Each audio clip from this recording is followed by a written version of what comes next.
Welcome, everybody. This program is called Next Up with Mark Halperin. It's the main reason I got the job. I fit the title.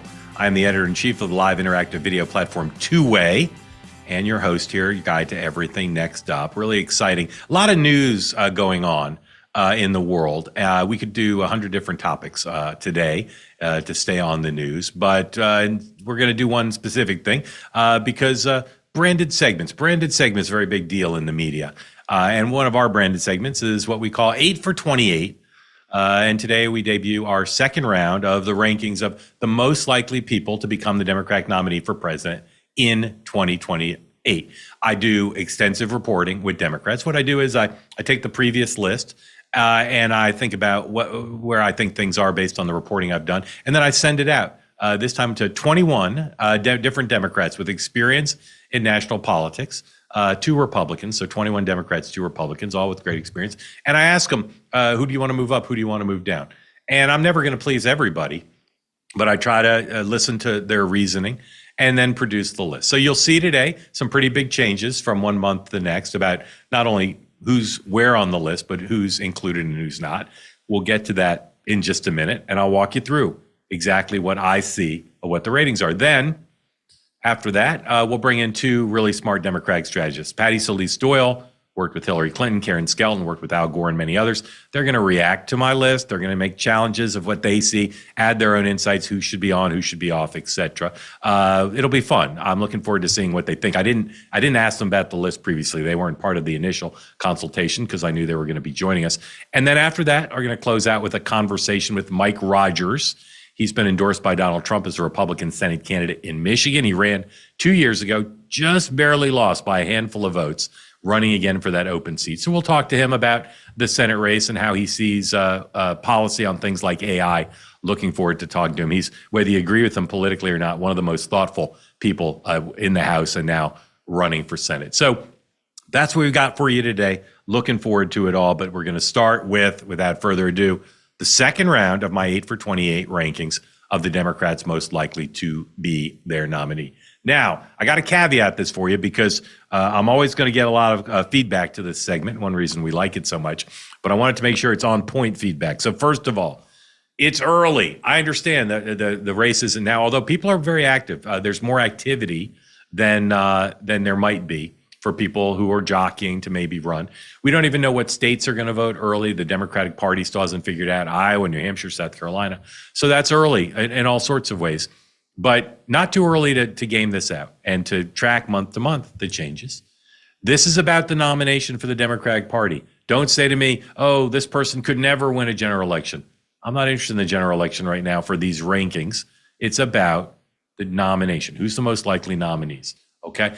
Now, I heard a lot of disappointment this round, more than last time. I sent my list out to these 23 folks, and on the Democratic side, more than half of the people, when they responded with some version of, is this really the list? And I've said this before, I don't think as of now, as a snapshot of where we are now, I don't think this is the most stellar group of all time ever to run for president. Maybe some people will run, surprise us, and maybe some people will turn out to be stronger. But again, don't tell me, it's such a disappointing list. I know it's disappointing to many Democrats. Lastly, most important, maybe in some ways, as we look at the list in just a moment, you got to factor in the chance somebody would run, right? Because if they're not going to run, they can't be the nominee. So for instance, if you said, well, Michelle Obama should be number 1 because if she ran, she'd be the nominee almost certainly, but she's not going to run. So you'll see, and as I talk through the list, you'll see some folks who are either not on the list or low down, because I don't necessarily think they're going to make the race. If they do run, I'll probably move them higher. So here we go. Let's review the December list. These are the December rankings, my 8 for 28. And here you can see California Governor Gavin Newsom, number 1, Pennsylvania Governor Josh Shapiro, 2, Pete Buttigieg, number 3, Kamala Harris, 4, Andy Beshear, Governor of Kentucky, 5, Wes Moore, Governor of Maryland, 6, J.B. Pritzker, Governor of Illinois, 7, and lastly, Alexandria Ocasio-Cortez, the Congresswoman, number 8. So that was my list. That's the list I worked off of for this month. And here's where we are now. Here are the changes. And they're pretty substantial in 1 month. I didn't necessarily anticipate there'd be this much of a shakeup, but here we go. No shakeup at the top. Gavin Newsom still number 1, and Josh Shapiro still number 2. And I actually believe that they're head and shoulders above the rest of the list in terms of the chances they would have if they run all the things you need to win a nomination, they're 1 and 2. Kamala Harris, I moved up. I had her at number 4 in the previous list. She's moved up to number 3. J.B. Pritzker, the biggest jump from number 7 up to number 4. Pete Buttigieg moved down a little bit. I had him at number 3. He's back down to 5. Alexandria Ocasio-Cortez up 2 spots. She was number 8 in my previous reported monologue on this. Now she's 6. And then 2 folks added to the list who weren't on the list in December. Congressman Khanna of California and Rahm Emanuel, former U.S. ambassador to Japan, former mayor of Chicago, former congressman, number 8. 2 folks who dropped off, Andy Beshear and Wes Moore, 2 governors. I'll explain why I've dropped them off in just a minute. That's the list. So that's the changes. Again, Newsom, Shapiro, Harris, Pritzker, Buttigieg, Alexandria Ocasio-Cortez, Khanna, Rahm Emanuel. That's my 8 for 28 right now. Let's talk about why. Newsom and Shapiro, I believe, are incredibly strong because they can raise money. They've got good ties to the constituencies of the Democratic Party. And most of all, they're what I call aircraft carriers. Running for president's incredibly hard. You need to hire people. You need to have a vision for the country. You need to have things you can talk about. You need to be good in media. You need a feel for the grassroots. You need to be able to go in any state and campaign. And I think those 2 guys, they're you can call them aircraft carriers or thoroughbreds or great political athletes. They're not perfect. They're not perfect to win the nomination. I still have a feeling Newsom may not run. I'm still remain alone in that camp. And they may not win general election, but they are, to me, head and shoulders right now above everybody else. When I ask people who the strongest general election candidate is of these 8 or anybody else they might put on the list, almost everybody says either Newsom or Shapiro. And this concept of electability, do voters in a nomination fight care about electability? Some cycles it seems more than others. I think that's going to be at a premium for Democrats. They don't want 4 more years of a Republican president. And so the fact that so many experts look at Shapiro and Newsom, and that would include donors as well, as the top candidates to win a general election, I think is one of the many reasons I've got them at 1 and 2. Okay? Harris, I moved her up to 3. I'm more confident than I was before she's going to run. And I also think she's shown signs that she understands in conversations she's had with folks. She understands her strengths. There are people who think her time has passed, that she had her opportunity in 2004. She shouldn't run again. She won't do well.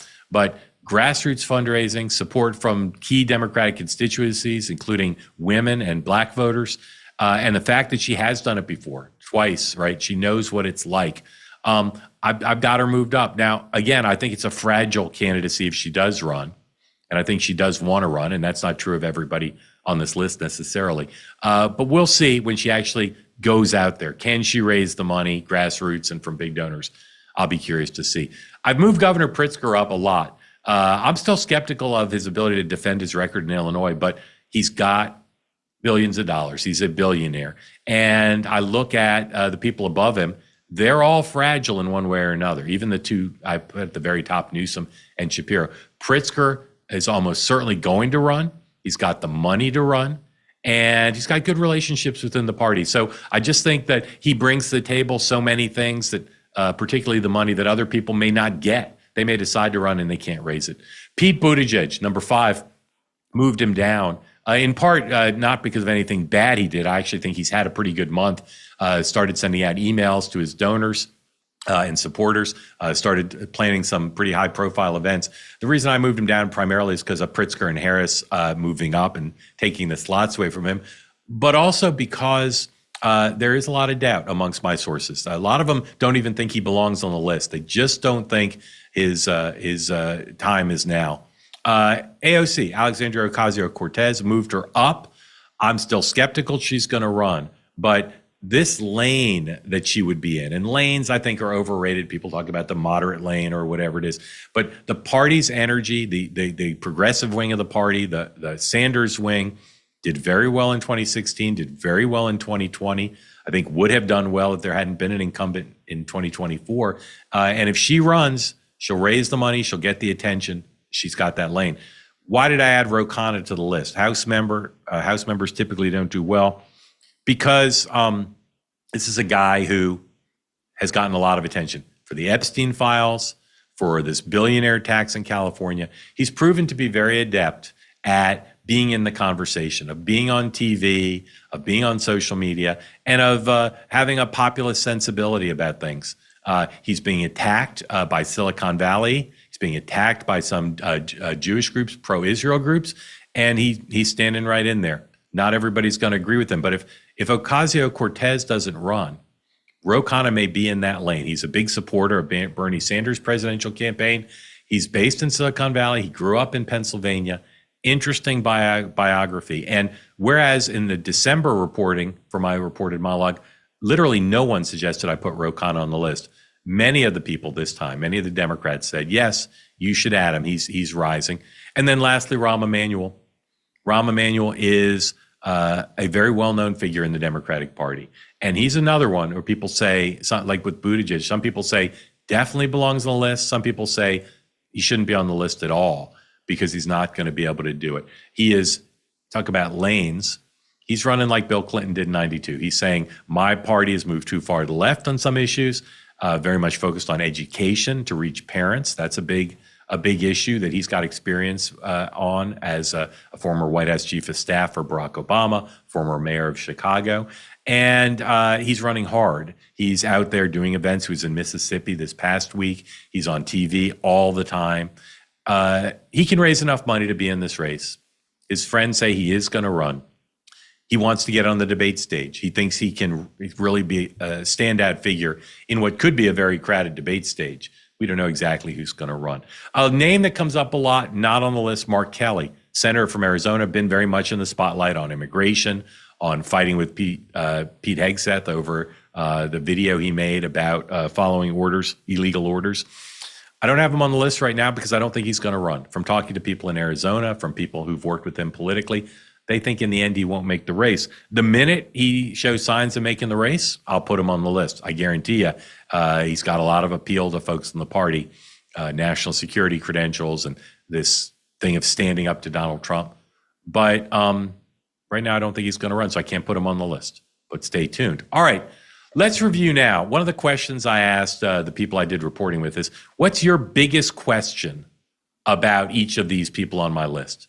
What's the biggest question you have that you want to see play out to understand just how good their chances are of being the nominee? Let's take a look. First, Gavin Newsom, number one on the list. Here's the question people asked about Gavin Newsom. Can he handle the front-runner slings and arrows? No doubt right now. You hear from other Democrats who are trying to bring him down a peg. People are focused on him. Being the front-runner has positives, but it's also got negatives. Opposition research. He's had some very cushy profiles of late, including one in the Atlantic, but there are more stories coming. There'll be scrutiny of his personal life, scrutiny of his record in California, scrutiny of some of the things he said. He just came out against the thing that Ro Khanna's for in California, this ballot measure that hasn't qualified for the November ballot yet, but may well, that would put a big levy on billionaires living in the state, some of whom have already moved out. Newsom is going against the labor unions who support that measure. That's going to bring some slings and arrows. So people want to see in 2026, if he stays the front runner, and he will be more in demand, I think, than on anybody on this list to campaign for other people who are on the ballot in 2026. He's term limited out, so he won't be running. Fundraising for other people. Can he handle the front runner slings and arrows? That's the question for Newsom. Number two, Governor Shapiro in Pennsylvania, who is running for re-election. Here's the question people have there. How does he balance 2026, where he's running for re-election, with his presidential ambitions? Going to be interesting to see. He wants to win a big victory. The Republicans know that. They know that if they want to slow Shapiro down, and a lot of Republicans think Shapiro would be the strongest general election candidate. It's a popular governor of the ultimate battleground state. So they're going to use their opportunity as he runs for election to try to slow him down, to try to limit how well he does. And then there's House races in Pennsylvania, very competitive House elections. Shapiro wants to use his coattails to bring those people across the board. He wants to build up his fundraising list, all of these things. He can't lose sight of the need to win re-election and to continue to govern the state. But people are curious to see, how much does he make decisions that are at least seemingly geared towards being a strong presidential candidate in 2028? It's going to be fascinating to watch. All right, number three, question about Kamala Harris. Okay, if she does run, how much can she consolidate her strengths? In theory, She starts with probably, along with Newsom, the biggest fundraising list. Can she grow that? Can she start putting money in the bank? How much is she asked to campaign for candidates in the midterms? Be interesting to see. And how does she do in building up chits when she goes to campaign for other people? She's got a big advantage now with Black female voters. How does she consolidate that? People who are skeptical of her candidacy, and I talk to many who are, want to see, what does she do with those strengths? Does she snowball them down the hill and grow the snowball in these areas in a way that makes her more formidable than her detractors and her doubters see? Will be interesting to see. All right, number 4, J.B. Pritzker. What's the question my sources are asking about him? How does he introduce himself to a wider audience? I suspect if J.D. Pritzker walked into your office or walked down the street in your neighborhood, you might not recognize him. You might, but you might not. And what do people know about him who do recognize him? He's a billionaire, maybe a little heavier than he'd like to be, although he's lost some weight, governor of Illinois. But telling that story, he's got an interesting life history and family history, not just a billionaire, but some in his family, some sadder moments, some tragedy in his family. How does he introduce himself? And again, he's got opportunity to give money to other candidates, to campaign in other places. I have been struck when he's on TV. His appearances are either on the interview shows, they're either weak, where I don't think he's particularly adept, or they don't get much coverage. Like he was on a Sunday show this week, and I looked around to see how much pickup on TV and on social there was. Not very much. Introducing himself, telling that story. Every president who's won has got some narrative arc about their life, something that's worked well. It's true of people who win the nomination. So what's the way he introduces himself to voters? That's what people I talk to want to see. Okay, Pete Buttigieg. Big question about Pete Buttigieg is, can he fundraise his way to the top tier? He's got a very aggressive email list that he sends to folks and asks them to donate. He's got, from his previous presidential campaign, good relationships with a core group of donors. People like to talk about all the different metrics of likability and who's good in an early state, polling. There's all sorts of metrics you can use, hard and soft metrics, to say who's in a strong position. Fundraising, not the sexiest thing for some people, and people who don't like money in politics don't like the fact that it's so important, but trust me, it's important. A lot of people who won't run in the end won't run because they'll talk to their finance people and they'll say, how much can I raise? And Newsom's going to raise a lot. If Harris runs, she'll raise a lot. Pritzker's going to have a lot. You don't need to raise the most money to win the nomination, but it sure helps. It's rare that the person who raises the most money in either party is not the nominee. So fundraising is critical. And Buttigieg has a head start here. He's got a big email list and a group of bundlers from his previous race. But I believe he's got the potential, if things break right for him, and he's doing decently in a lot of the polls, I believe he has the potential to be a top-tier candidate in fundraising.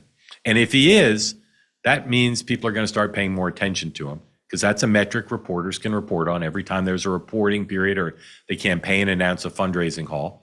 If he can say to folks, my grassroots support is there, my elite support is there, and he can tell that from my fundraising, I think it'll put him in a pretty good position to have the opportunity to be treated like a top-tier candidate and allay some of the concerns people have, some of the questions they have, some of the doubts they have about whether he can be a strong candidate. Okay, AOC, Alexandria Ocasio-Cortez, what are people asking about her? Is she going to run? Almost everybody I talked to said if she runs, she's at least top 5, most likely Democratic nominee. But they're not sure she's going to do it. She could stay in the House. She could quit politics. She could run for the Senate against Chuck Schumer. She's got a lot of options. People want to see, does she show her hand at all in 2026? Does she do anything to suggest how she sees her political future? If she runs, right away, everybody's going to do an evaluation. How much can she actually raise? What early state voting states might she do well in? Does she reach out to the center at all, or does she run as a Sanders far-left candidate? All these questions are being discussed now, but they'll go into a higher gear if she decides to run. All right, the 2 new folks on my list, Khanna, Rahm Emanuel. Khanna, what are people asking? Can he convert the buzz and momentum that he's generated in 2025 into 2026 into something that's more lasting, into a strength that is not just short term. He's filling a vacuum, with the exception of Newsom and occasionally Shapiro, maybe occasionally some of the others. There's a vacuum. There's an opportunity for folks to go on TV, to go on social media. And he's done that very adeptly. He's a tech guy. He's from Silicon Valley, where he represents now.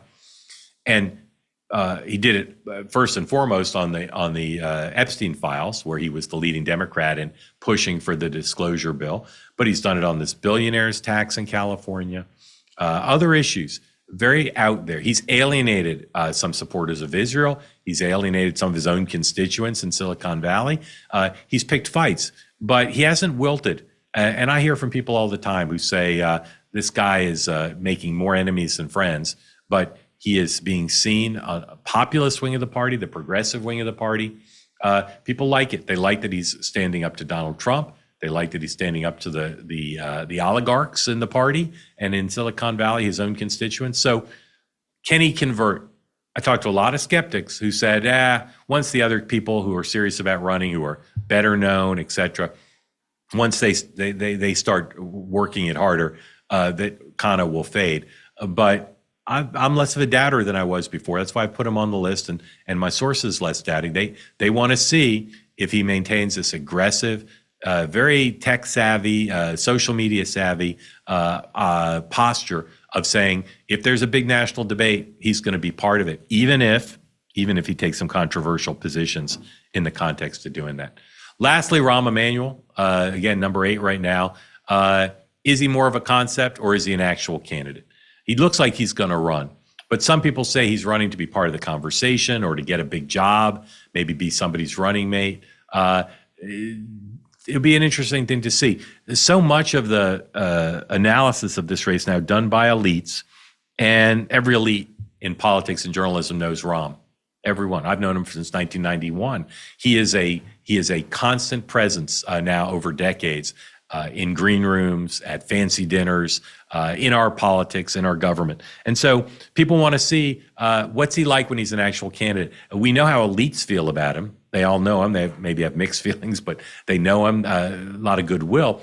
How do voters feel about him? He's done travel to Iowa. He's done travel to other states. But when he's an actual candidate, how do voters respond? And I think if he can move up in the polls, or he can have good exchanges with voters at town halls and on the campaign trail, I think people will say, well, he's not just a concept. He's not just a guy who is trying to fill that Bill Clinton lane of critiquing the party, but he's an actual candidate who's going for it, and that would make a big difference. As I mentioned, the two folks who dropped off, Andy Beshear and Wes Moore, I'm willing to move them back on if my reporting suggests they're going to run. I think in the end, neither of them will run. That's my sense. But even if they do, I think they're both seen as more valuable stocks than they really are. Let's see if they actually run. I think both of them will run into more turbulence than some do. But let's see. And I'm going to continue to report on whether they will be candidates or not. And I think if either of them makes it clear they're going to run, and they've got a theory of the case about running, I could see them back on the list as soon as next month. We shall see. That is the January edition of 8 for 28. Loved doing the reporting on this. Here's so many interesting things from my sources, and very grateful to the Democrats and the two Republicans who helped me on background flesh the list out.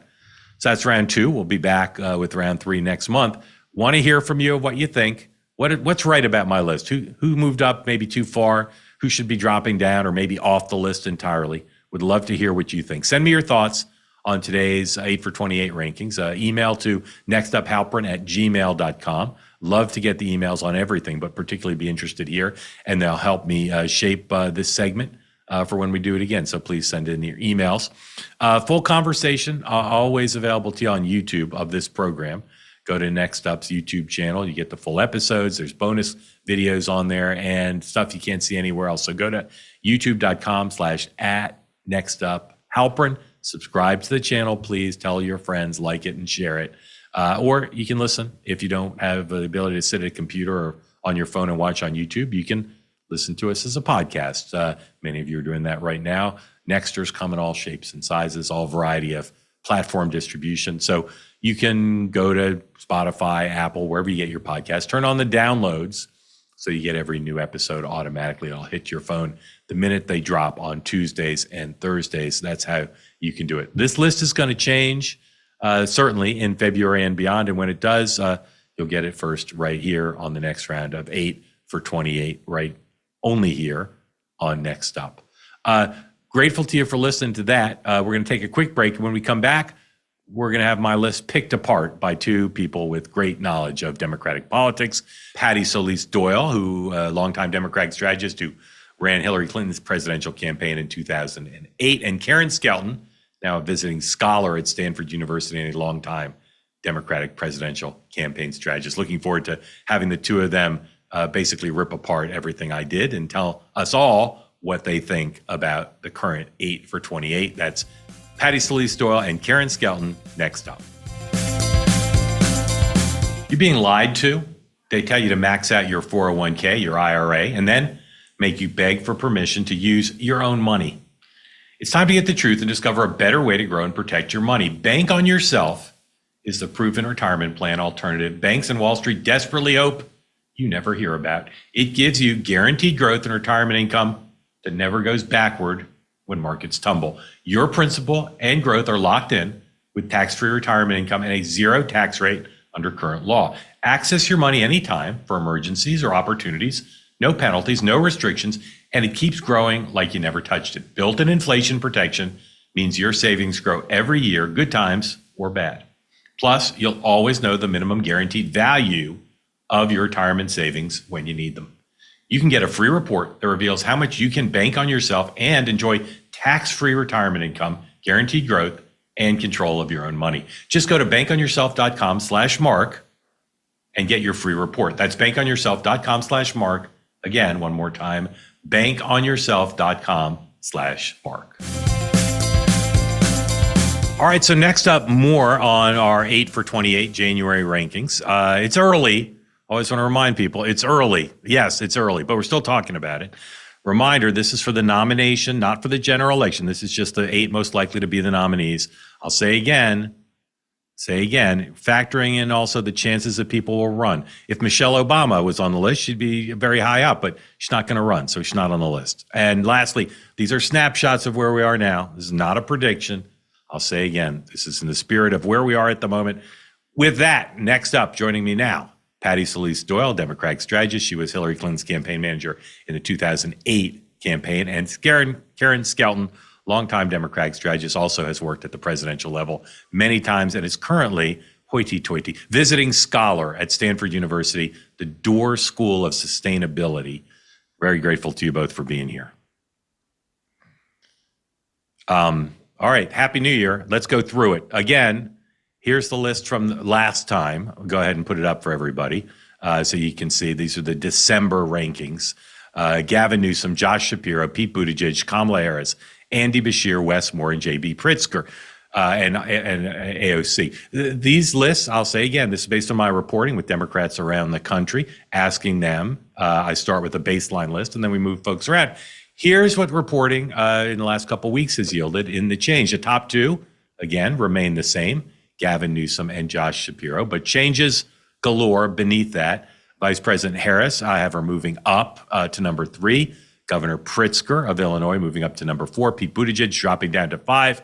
Alexandria Ocasio-Cortez moving up to 6. And then 2 new names on the list this time. We'll talk about them. Khanna and Rahm Emanuel, both well known to our guests. And then 2 folks dropped off, Andy Beshear and Wes Moore. So that's where we are for this month.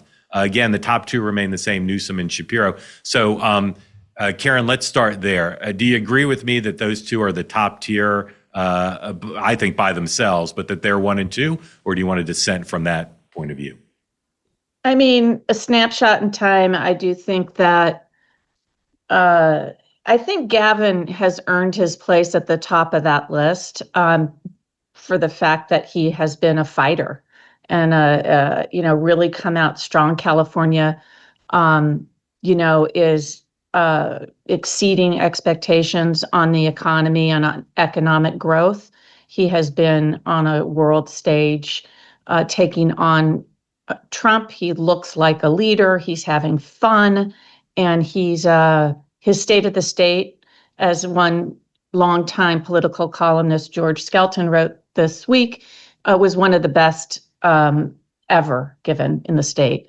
And I think he's somebody who will be relatable. So, but do I think he it's a long way away? Yeah. Shapiro, I'm not sure. I'm not sure about the number 2 spot there for him. I always think Pennsylvania is the best bellwether in the country, as we all know. We've all worked there, but I'm not sure. I've seen enough from him recently to keep him there. All right. Before Patti weighs in on the question of my 1-2, who would you put at the number 2 slot, Karen, if not Shapiro? I'm really starting to think of a person who's not on your list, but Mark Kelly. And the reason I say that is because as the country gets more and more chaotic and Trump is, chasing more squirrels around the world and in our nation, people are going to increasingly want stability. And he offers that in a way that might be something that is perfect for the time. Right. So somebody who's not on my list, you put it number 2. Other people have raised him with me. The reason I don't have him on the list at all is I don't think he's going to run based on my reporting. I think he may look at it, but I just don't think in the end he's going to be a candidate. I think too many of the things you need to do to run for president that you two know better than I do, I just don't think he's prepared to do starting in about a year. Patti, what do you think of my 1-2? I'm sure you have Newsom as number 1 because everybody does, but do you agree with Karen or me that Shapiro is number 2? I agree with you that he's definitely number 2. I think, first of all, he's done really, really well in Pennsylvania. Number 1. Number 2, Republicans are afraid of him. Republicans are afraid of him being on the ticket, whether it's on the number 1 spot or the number 2 spot. Pennsylvania is a critical state, as we all know, in a general election, and his favorabilities are great. He's running for re-election, so he's going to be out there a lot in this next year.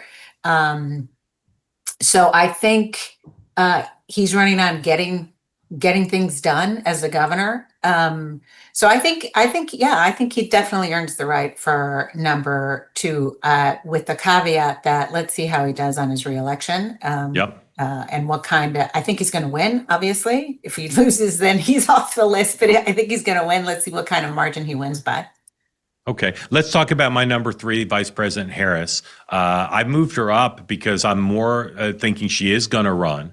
And I think her if she can consolidate her advantages that she has, her support among certain constituencies in the group, her email fundraising list to raise money online, and the fact that there aren't a lot of women necessarily going to run. I think that's all, and obviously her experience as a candidate. So, Karen, does she belong in the top 3, or are you more skeptical than I am about her chances right now? Yeah, I hate to say it because I have been a supporter of hers, as you know, for many, many, many years. But I don't see it. I mean, yeah. She wants to run. But, it's a funny thing about politics. It's your time comes and then it goes. And I think her time is gone. People don't want to take her on. I also think you have to think about this 2028 presidential election in the context of where it is in American history. As our friend, the wizard Doug Sosnick, has written about, this is a post-Trump election, generational change, an election looking forward. It's much like the election in 1960 with Eisenhower and Kennedy. And we're looking for this Kennedy type figure. And remember, he ran against LBJ. So you have to ask, why did he win against LBJ at that time? And part of it was he was a World War II hero. Part of it was he was Camelot. Part of it was he was very moderate. He didn't take on civil rights, which was an issue of the time. And Kamala, in many ways, I think fits into the LBJ, more into the establishment LBJ. Obviously, she was the sitting vice president of the United States.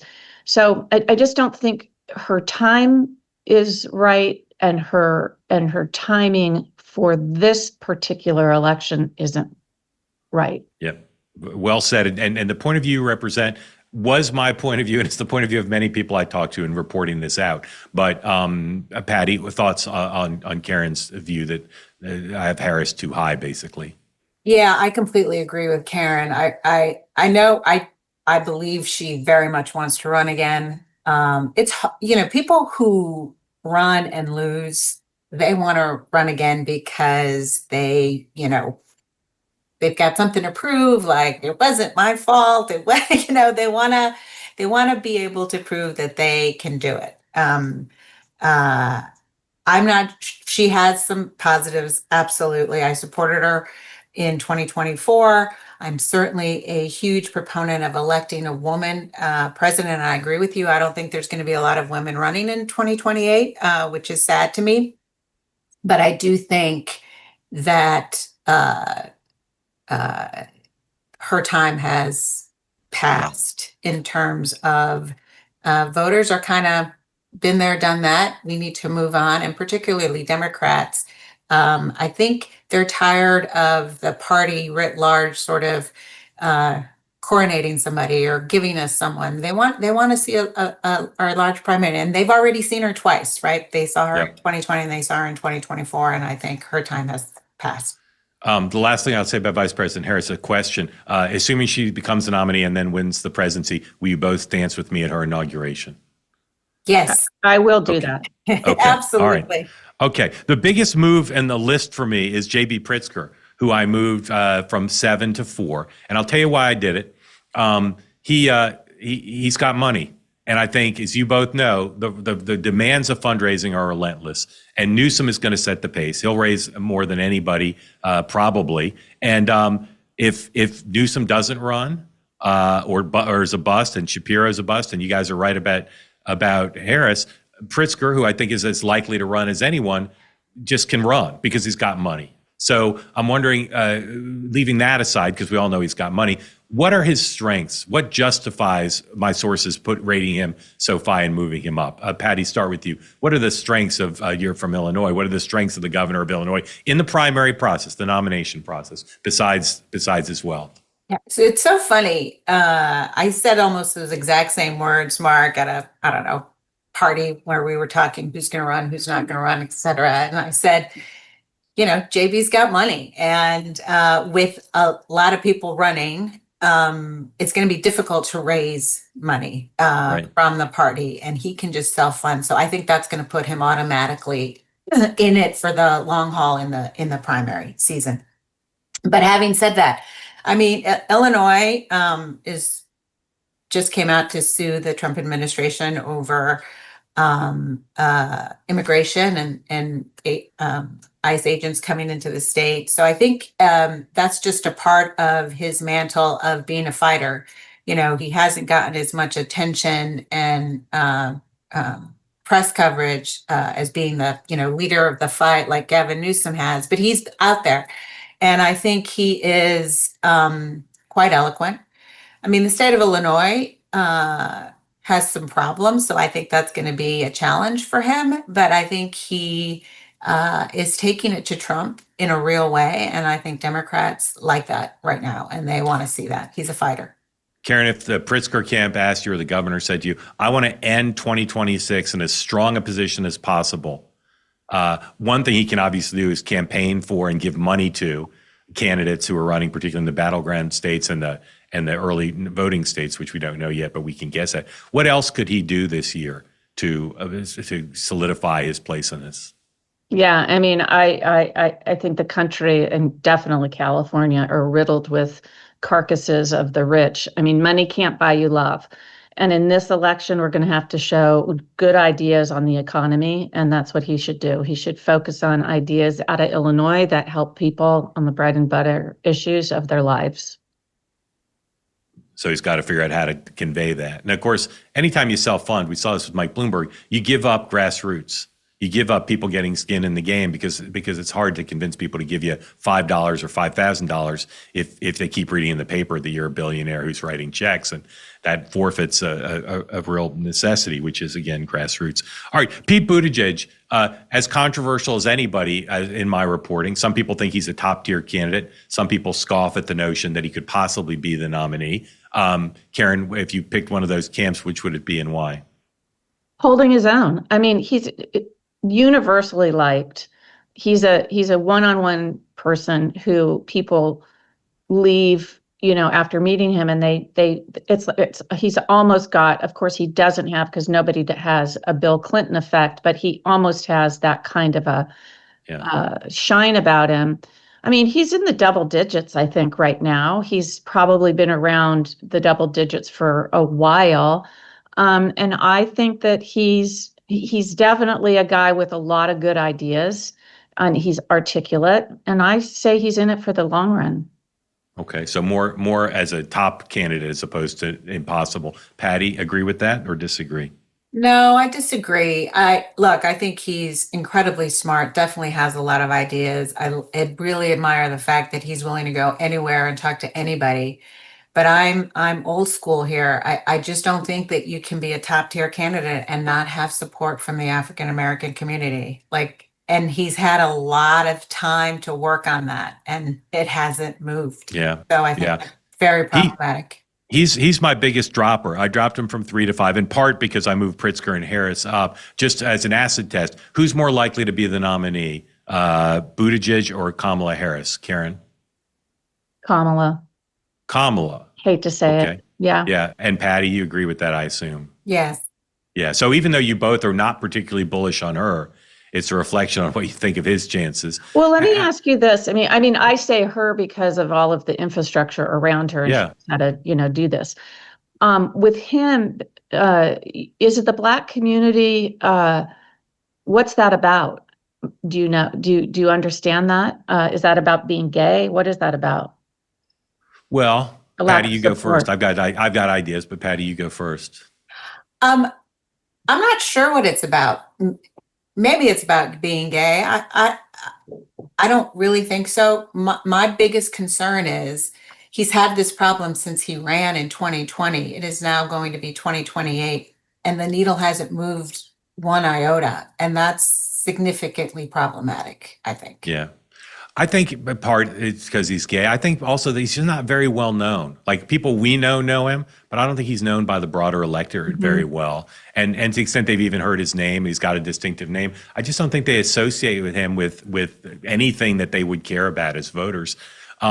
The thing I'm interested in about him, or amongst the things, is can he raise grassroots money in a significant way? He's been sending out emails to his list. He's got a pretty big list, and they're very much written with an eye. I don't know if they're by humans or ChatGPT, but they seem written towards an eye of trying to stoke the list, to try to get people to give him $5 so they can add their names. And I'll be curious to see, because I think he has the potential to raise grassroots money in a big way. He's a pretty good bundler. He's got a core team of donors, but I'll be curious to see how he does there. Okay, AOC, Alexandria Ocasio-Cortez. I've moved her to 6 from 8, so I've moved her up a bit.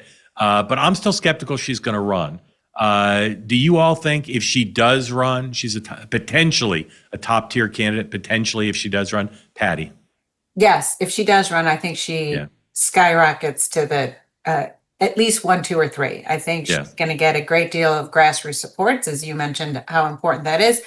I think she's going to mobilize the progressive wing of the party, which is very, very strong.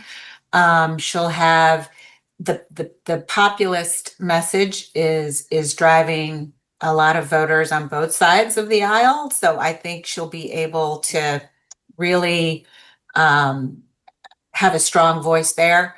So I think, I don't know if she'll win the nomination, but I think she will be in it for the long run during the primary season, and certainly 1, 2, or 3 throughout. Yeah. Karen, do you agree or disagree with that? I disagree. Excuse me, God, I agree. Yeah. I think that she hits a lot of the, ticks off a lot of the criteria for a 2028 candidate at this time. She's young. She will appeal to the populist demographic. I think she'll appeal to the non-college educated women, which are a huge demographic that we need. And I think that, I think she'll be in the top 5. I'm not sure about the top 3. And she'll definitely stir things up. She's got to figure out, that tricky high wire act of getting towards the center during a primary. But that will be her challenge. Yeah. Okay. The two people who are new on the list, number 7, number 8. First is Khanna. Almost nobody even mentioned him in my first round of reporting. This month, people have brought him up. I think in part, maybe large part, because of two things. One is if AOC doesn't run, the Sanders wing, and wings are overrated and lanes are overrated, but I think clearly there's energy in the party there. There's really no one else on the list to satisfy that part of the party. He's become very adept at getting in the news cycle. He did it on Epstein, but he's done it on other issues as well. He's done it on this billionaire's tax. So, Karen, leaving aside if you think he belongs on the list or not, what have you seen in him that do you think has caused so many Democrats to say to me this month, you should put Khanna on the list now? What are people keying off of? Yeah, I mean, because the Democrats have no leader, and because they have no,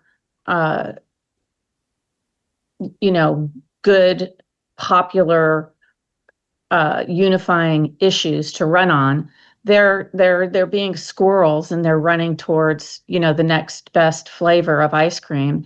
And he's that because he did take on, he's very good. Of course, comes from Silicon Valley. He's very good at using technology.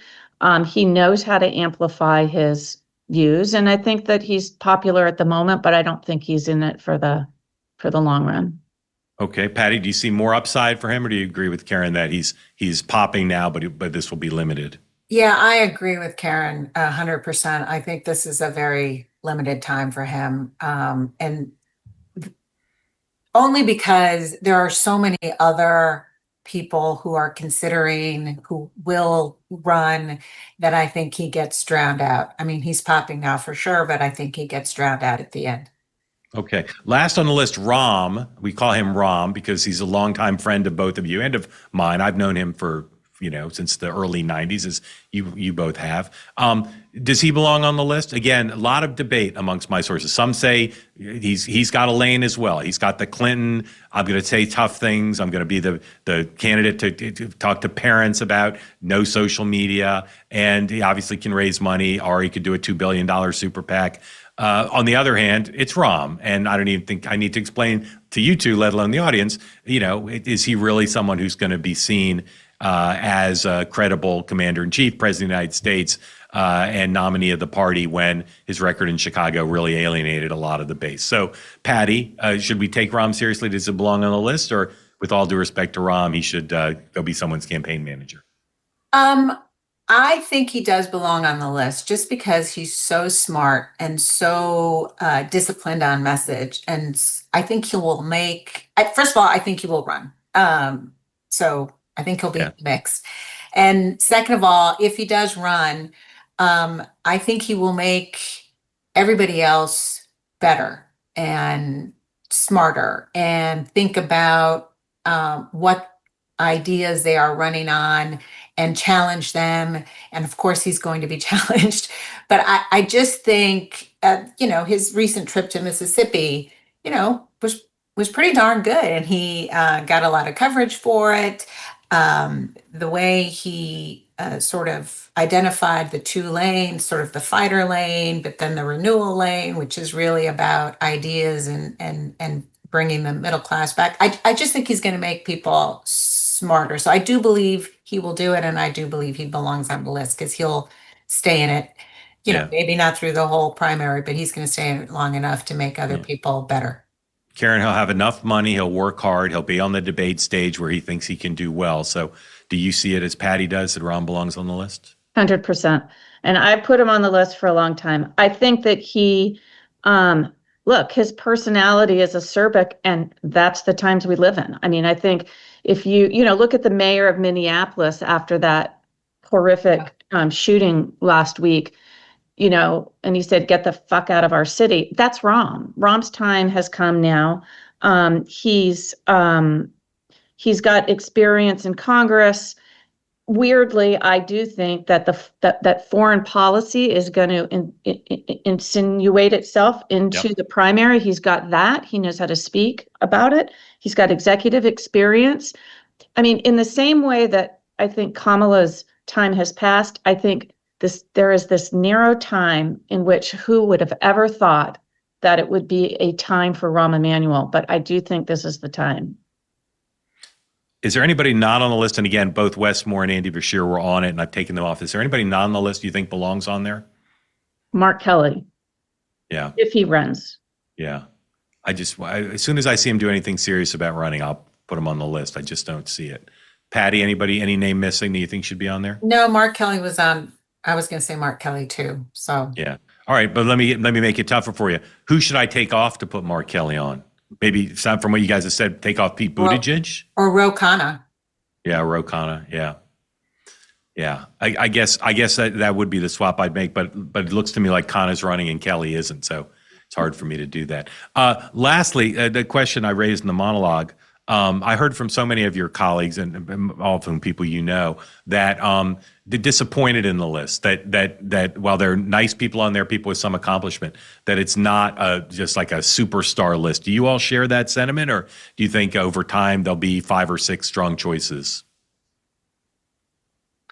I think a primary will make maybe 3 or 4 really super strong choices. I think that's what a primary does, right? People kick the tires, people attack you, your opponents attack you, voters attack you, and we get to see what you're, made of, and we get to see whether you have the grit and the power and the strength to, continue on. And so I think we'll see. I think it's too early to say, oh, none of these people are two of these people. Yeah. Karen, does the list depress you as it does some people, or no? God, no. I mean, that's just whining from our party. I mean, this list, what would people have said about John F. Kennedy or Clinton or Obama? This is a change election. This is a generational change. It's going to be after Trump, and the only luminaries would be, 80 years old. So no, I don't find this at all depressing. This is what happens when you open the door to a new generation. And I'm very satisfied with it. And I completely agree with Patti. This primary is going to make somebody or some people stronger, and we'll have a good candidate. Okay, last question for both of you. Karen first. If you could pick one of the 8 to be the nominee with the goal of winning the general, not knowing who the Republicans will nominate, et cetera, if you could pick one, who's the strongest general election candidate right now from your point of view? Karen. I got to go with Gavin. Okay. Patti. Josh. Yeah. Shapiro. All right. That's the debate. And that's why I have those 2, 1, 2, because almost everybody would say one of those 2. And I think electability is always at least a bit of a factor. Karen Skelton and Patti Solis, so grateful to you both. There's literally, as someone said yesterday, there's no 2 people I'd rather hear from on this topic than the 2 of you. So very grateful to you. Thank you so much, Mark. Thank you, and Happy New Year. And we'll update the rankings next month, so get ready for February. And next up here, Mike Rogers, who's running for Senate in Michigan, a Republican. Mike Rogers is next up. Hey, folks, going online without ExpressVPN is like not having a case for your phone. Most of the time, you'll probably be fine, but all it takes is one drop, and you'll wish you spent those extra few dollars on protection. Public Wi-Fi at cafes, hotels, airports, it's wide open. Hackers on the same network can grab your passwords, bank logins, cards. It doesn't take much skill to do it either. Your data, worth up to $1,000 on the dark web. ExpressVPN encrypts everything in an unbreakable tunnel. No one touches it.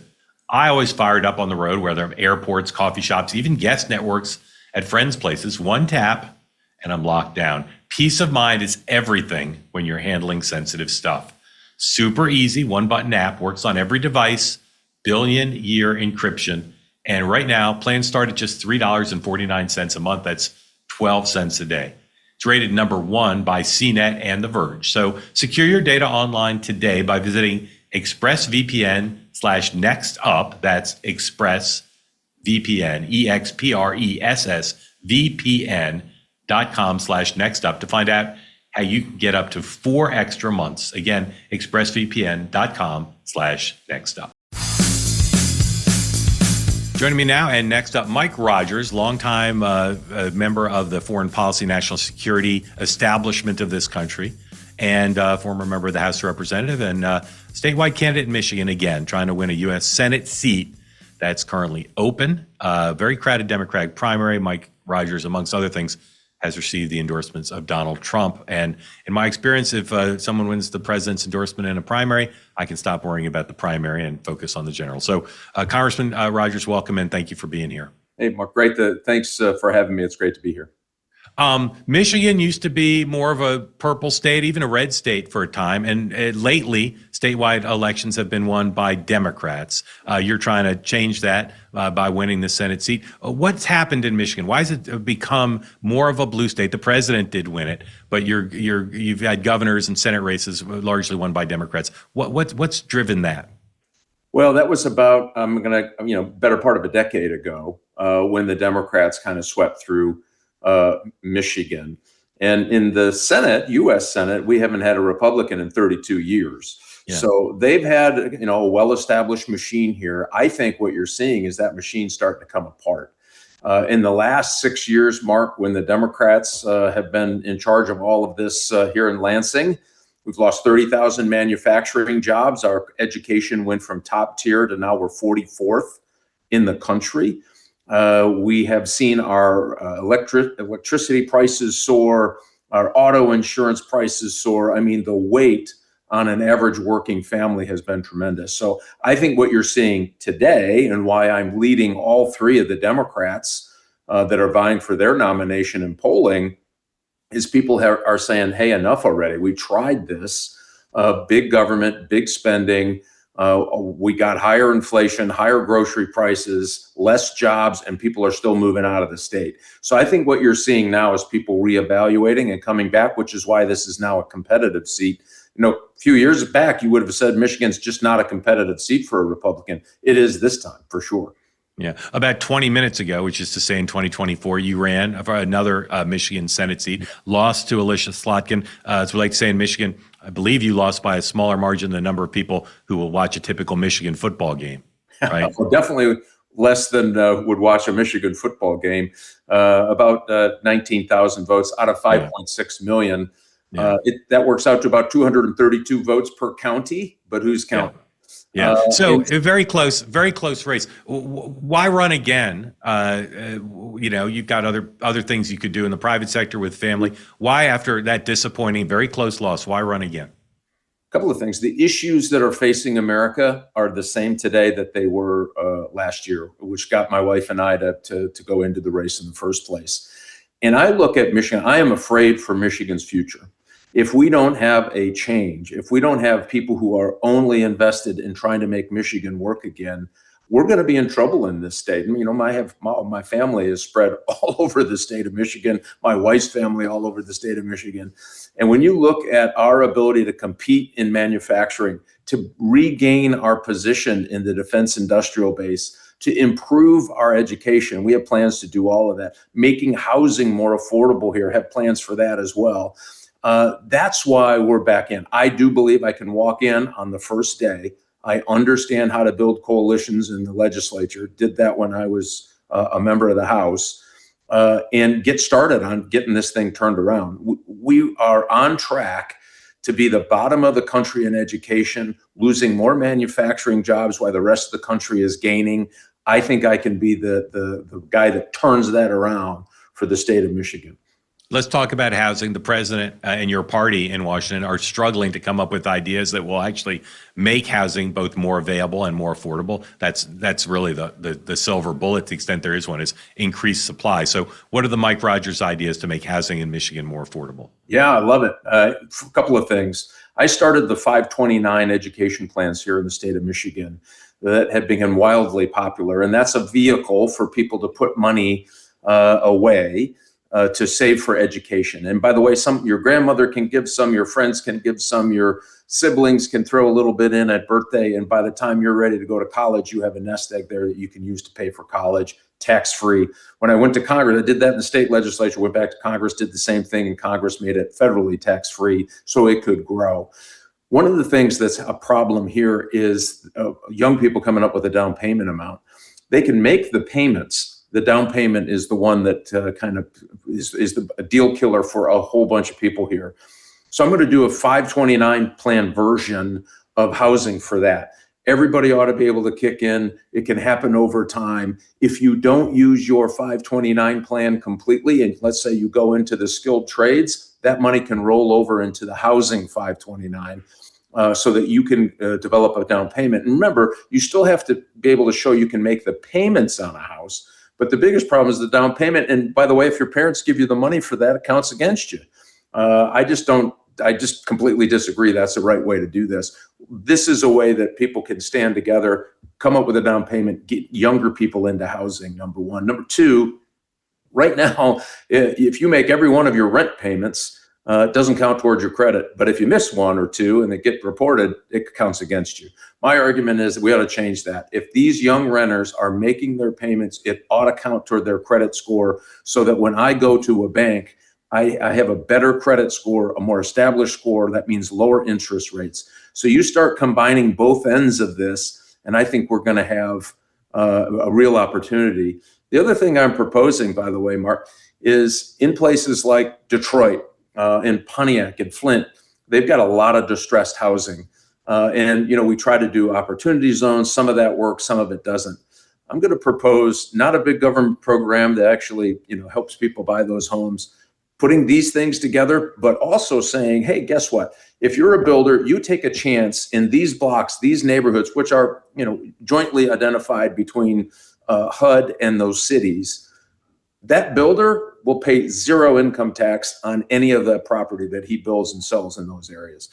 We need to get a jump start on housing stock in cities like Detroit and Flint and Pontiac and other places. To me, this is the great way to do that. And we've been stalling on this for years. I mean, Detroit counts how many houses it tears down as a successful way forward. I think we can change that. So you start putting all of this together, you're going to get a house that you can get into, that you can afford. It's also going to increase supply. I'm pretty excited about this. Everybody that I've talked to about this across the state of Michigan loves it. And can't wait for it to get started. And I keep telling them, get a little patience, get me elected, and it'll get done. I've become kind of consumed with solving the housing problem, but I don't want to spend the whole time on it. But eager to see how your ideas get debated in the general election, because those seem like things that a Democrat could support as well. They don't seem particularly partisan or skewed in a red way. Let's talk about AI. How does the Rogers family use AI right now in your lives? Well, I'm a part of a small business that does deep and dark web trawling. It's called Constella Intelligence. So we've used AI in that company to better identify stolen credentials that are for sale in the dark web. So I've seen that side of the benefit of it. Clearly, I think people use it in their daily lives in presentation development and other things. I believe once AI, and I'm also involved in quantum computing, was involved with a company called D-Wave. When quantum meets AI, you're going to get that really independent AI generation that people talk about a lot. And so I think we're a little ways off from that, but that's when it's going to happen. We are pretty, listen, AI is going to be an important part of every business. As I tell young people around the state, listen, if you're either going to happen to AI or AI is going to happen to you, don't let it take your job. Master AI, or at least understand it so that you can lay on top of it and add value with AI. So I think there's a lot of ways that we can use AI in the future, including advanced manufacturing and other things that will help workers here in the state earn higher wages and produce higher quality parts or industry needs as we go along. I'm pretty bullish on it. As long as we stay ahead of it. And then we could have a whole conversation, Mark, about what that means in defense and other things. We got to have some guardrails there. A ton of huge topics like housing, probably bigger. We could talk about it forever. Are you using it personally at all? Sure. I mean, yes. I mean, we use it in document and presentations and absolutely, but nothing quite sophisticated as you can see in there. So, just that chat GTP, can it clean up a document? Can it do that kind of thing? Is your campaign using it at all? Well, we did. We had one of the first ads, I think, that used AI in an ad where was that now? Maybe 6 months ago, when we did a launch video. We used AI to help us produce the ad. It was very, very effective. And what it did is helped us tell a story in a much better way. And so, we've used AI in the campaign in that way. And we'll continue to use it and apply it where it absolutely makes sense and we can trust the outcome of it. Yeah. Again, we're talking to Mike Rogers, former congressman from Michigan, running again for the U.S. Senate, and is going to face some Democrat, almost certainly in the general election. One more on AI.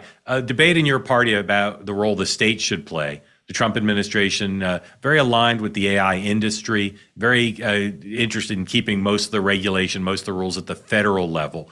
Would you like to see 10th Amendment driven big responsibility for governors and state legislators in regulating AI, or do you think it should really be done by Washington?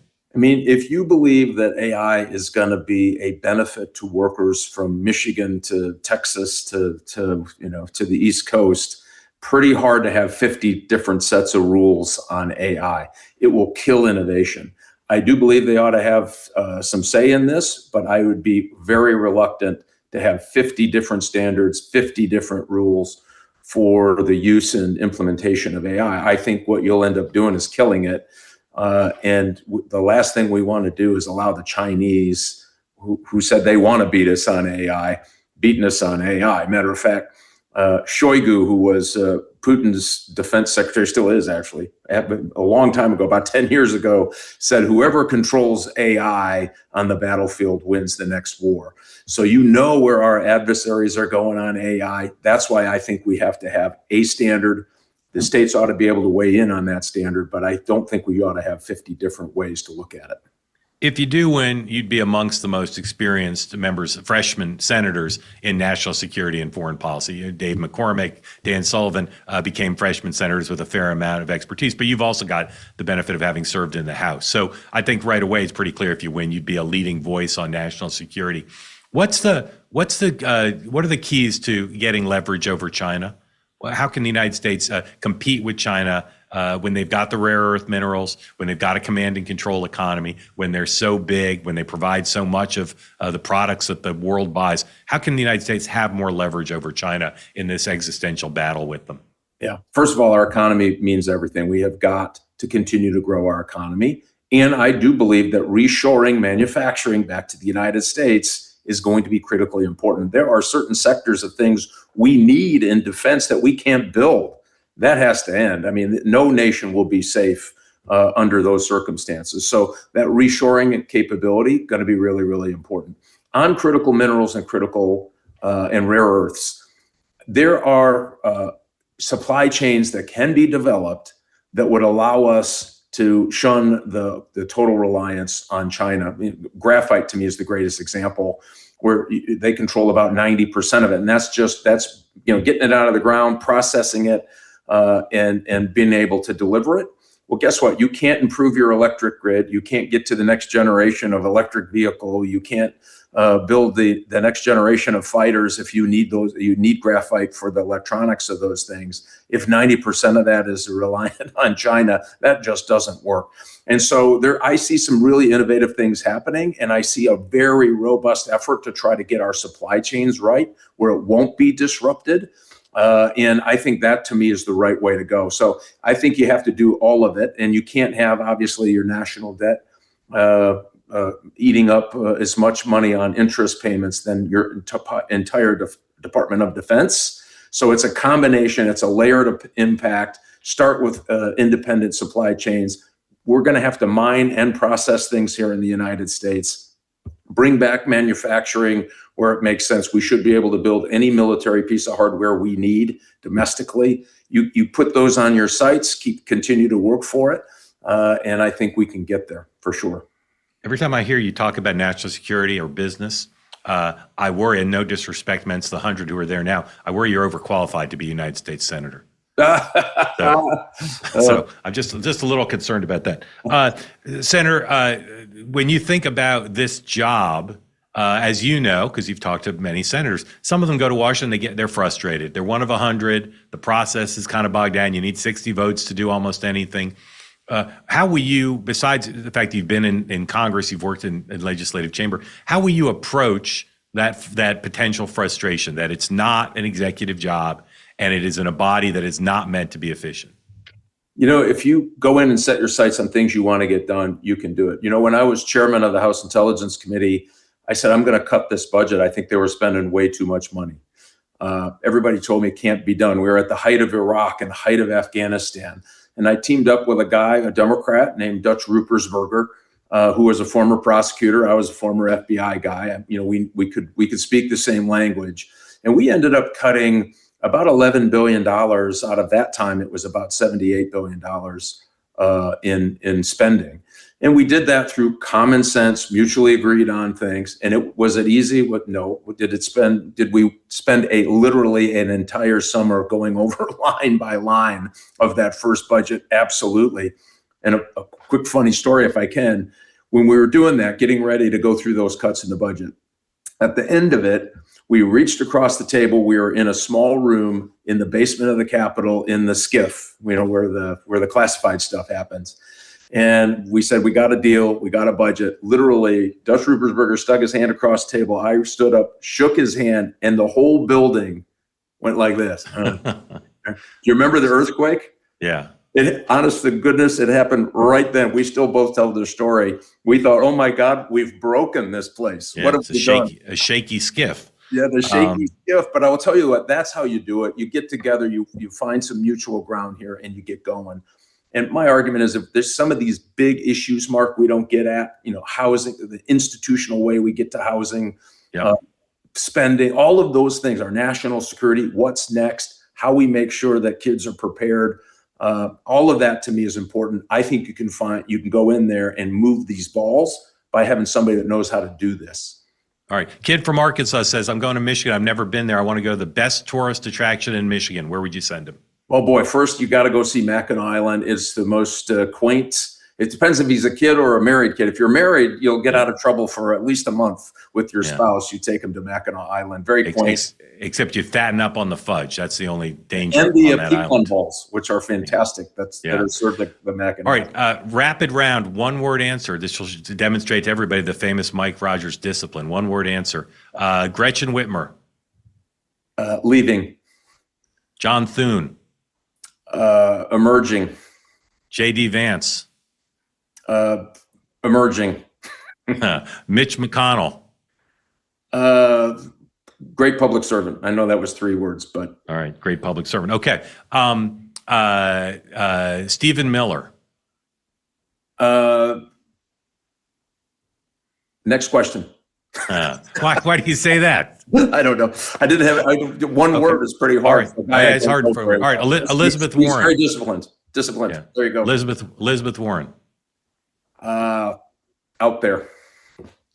Okay.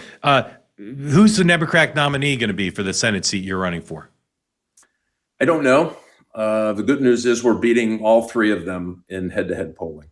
Yeah. Who would you like to run against? Honestly, any of the 3. They are so out of touch with working class families here in Michigan. I'm the only guy in the race, Mark, that actually worked in a car factory. Grew up here, born, raised here.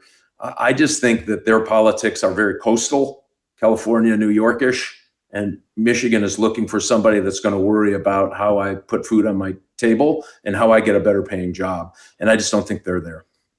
Are the fundamentals of the American economy strong? Yes. What are the strengths of our economy currently? Coming back, certainly consumer and purchasing still going up. Savings is still on the way up, even though most families don't have the ability to get over a $400 emergency payment. We can track that savings are getting better. That's good. And higher paying wages. Wages are going up. That's going to be key. You want to, if you want to make sure that people can afford groceries at the month, you got to make sure they're paid better. And what we're seeing is wage growth. And when you get illegals who are taking some of these jobs and driving wages down, when that you see those areas where they're leaving, some by the ICE and some by self-deportation, those wages in those areas are coming up. So I think there's a real opportunity here to get better wages, put pressure on prices. That's why I think the economy is going to do well. And we're here in Michigan, $4 billion investment by General Motors in reshoring. I talked to a guy that runs a small little tool and die shop, second shift for the first time in 25 years. So that reshoring is starting to happen here. And so that part of the economy will go. And I believe we have 3 million Michigan citizens that get overtime every year. When they see the benefit of that in April, you're going to see a consumer confidence that's really going to flip around here. Senator, when you get to the general election and you're starting to fight with the Democratic nominee about who should moderate the debates because you're not somebody fair, keep me in mind. I love you. Well, I love you. You are definitely fair, I can tell you. I love your state, and I look forward to watching you in the general election. It's going to be spirited, no matter who the Democrats nominate. As you said, it's been a long time since the Republicans won a Senate seat there.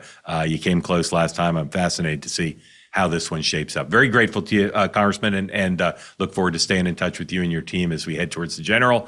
And I say again, Happy New Year to you, and thanks for being here. Hey, Happy New Year to you. Thanks for being here. And I only gave one example of why you want to come to Michigan. There's Sleeping Bear Dunes in Traverse City and Holland, Michigan, and Detroit is on the rise.